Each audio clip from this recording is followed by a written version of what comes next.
고난 너머에 더 큰 고난이 기다린다 할지라도 오직 하나님만을 신뢰하십시오. 여러분의 영혼의 시력이 회복되기를 마음이 없는 이에게 시청자가 아니라 우리는 예배자가 되어야 됩니다.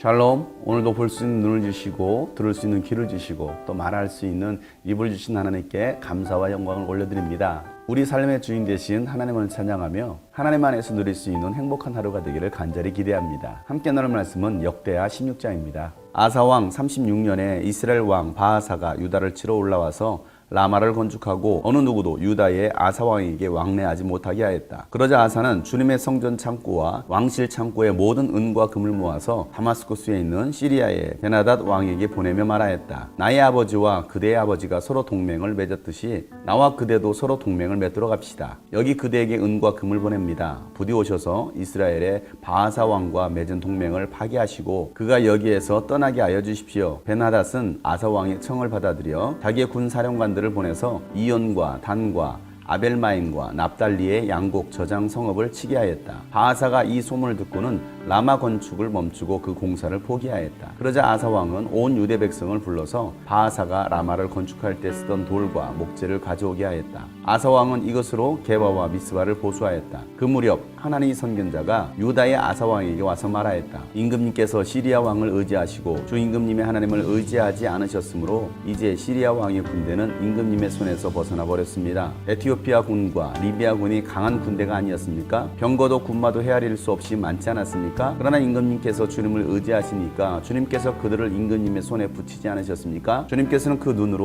온 땅을 두루 살피셔서 전심전력으로 주님께 매달리는 이들을 힘있게 해주십니다. 이번 일에 임금님께서는 어리석게 행동하셨습니다. 이제부터 임금님께서는 전쟁에 휘말리실 것입니다. 아사는 선견자의 이 말에 화를 참을 수가 없어서 그를 감옥에 가두어 버렸다. 그만큼 화가 치밀어 올랐던 것이다. 그때의 아사는 백성들 가운데서도 얼마를 학대하였다. 아사의 행적은 처음부터 끝까지 유다와 이스라엘 열왕기에 기록되어 있다. 아사가 왕이 된 지 39년이 되던 해에 발에 병이 나서 위독하게 되었다. 그렇게 아플 때에도 그는 주님을 찾지 아니하고 의사들을 찾았다.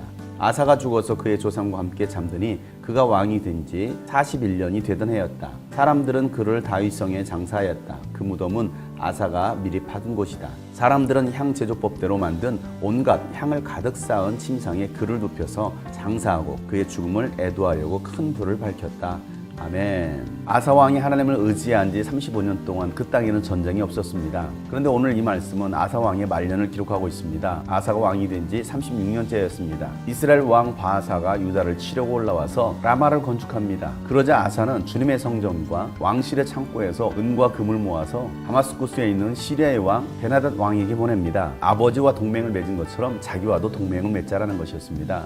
그 전까지 종교개혁을 일으키고 하나님만을 사랑하고 하나님만을 찾았던 아사 왕이 변한 것입니다. 끝까지 우리의 신앙이 변하지 말아야 되는데 그 끝까지의 신앙을 지키는 것이 쉽지 않은가 봅니다. 아사는 인생 말년에 하나님보다는 사람을 의지하게 됩니다. 전에는 시리아 왕이 유다로 조공을 바쳤습니다. 그런데 이제는 유다 왕이 시리아 왕에게 조공을 보내면서 자신을 도와달라는 것입니다. 자신의 나라를 지켜달라는 것입니다. 시리아 왕 벤하닷은 아사의 청을 듣고 자기의 군 사령관들을 보내서 이스라엘을 칩니다. 그래서 이스라엘 왕 바하사는 라마 건축을 중단하고 도망을 갑니다. 그러자 아사 왕은 이스라엘 왕 바하사가 놓고 간 건축 자재들을 모아다가 게바와 미스바를 보수합니다. 인간적인 눈으로 봤을 때는 아사 왕이 승리한 것 같습니다. 땅도 지킬 수 있었고 전리품으로 건축 자재도 가져왔습니다. 그러나 이것은 하나님께서 원하시는 것이 아니었습니다. 하나님은 하나님의 예언자 하나니를 아사에게 보냅니다. 그리고 하나님의 말씀을 대언케 합니다.